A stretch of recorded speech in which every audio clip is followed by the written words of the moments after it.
Cualquier economía para funcionar necesita que opere bien el marco institucional. Y en economía eso tiene dos significados. Por un lado, las reglas de juego. Es decir, esto significa que cada uno pueda lograr los ascensos en su trabajo gracias al mérito propio, sin que medie ninguna influencia de otro tipo. Y por otro lado, se refiere a las organizaciones, como el Poder Judicial, como el Congreso, como los partidos políticos, etc. Cuando eso funciona mal, la economía no puede crecer. Eso actúa como un obstáculo para el crecimiento.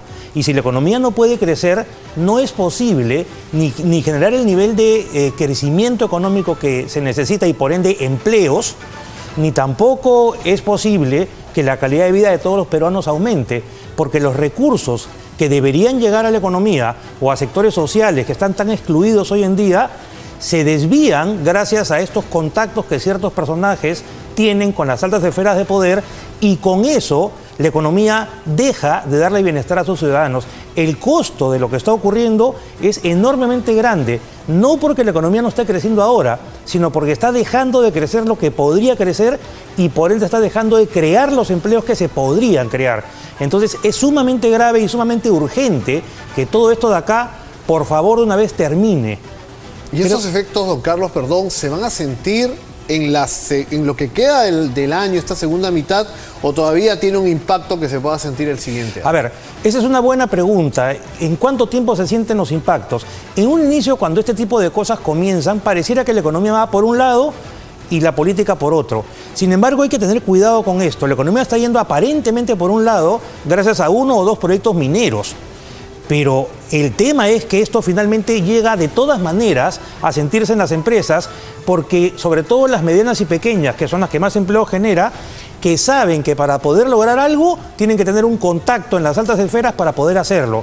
Y eso no es libre mercado, eso se llama mercantilismo, eso nos hace un daño enorme hacia el futuro y que es algo que hay que cortar. ¿Cuándo se verá el efecto? No lo sé, pero probablemente, de acuerdo con los estimados que se hacen, en 5 o 6 meses más o menos, se empieza a sentir la menor inversión que no se está haciendo ahora. Digamos, los efectos sobre el mayor desempleo se van a sentir en 5 o 6 meses aproximadamente. Don Carlos, hay una discusión también, con esto sí termino, con respecto a la posibilidad de realizar un referéndum, pero también implica, es un desembolso de dinero, tiene que discutirse en el Congreso, si se aprueba, el jurado tiene que organizar esto, añadir una cédula más en las elecciones de octubre. ¿Cómo ve usted esta posibilidad también en medio de la corrupción, en medio de lo que está pasando? A ver, a nivel técnico implica un mayor gasto por parte del gobierno, probablemente justificado, pero es mayor gasto. Y el gobierno en este momento tiene un problema fiscal, tiene un exceso de gastos sobre ingresos. Por ende, la primera pregunta que hay que hacernos es ¿de dónde va a salir ese dinero? Lo segundo es que efectivamente eso implica cierto ruido político en el sentido que le mete más leña al fuego. No digo que no se deba hacer, sino que lo que estoy diciendo es que hay que ser muy transparentes, muy claros y sobre todo debe hacerse en una circunstancia de alta credibilidad. Si la gente no cree en esos resultados, independientemente de lo que sean, entonces es difícil que impacte sobre la economía y el efecto puede ser peor. Hay que lograr primero credibilidad. Creo que el gobierno está dando ciertos pasos positivos en esto de acá, pero tiene que hacerlo un poquito más rápido en beneficio de todos los peruanos.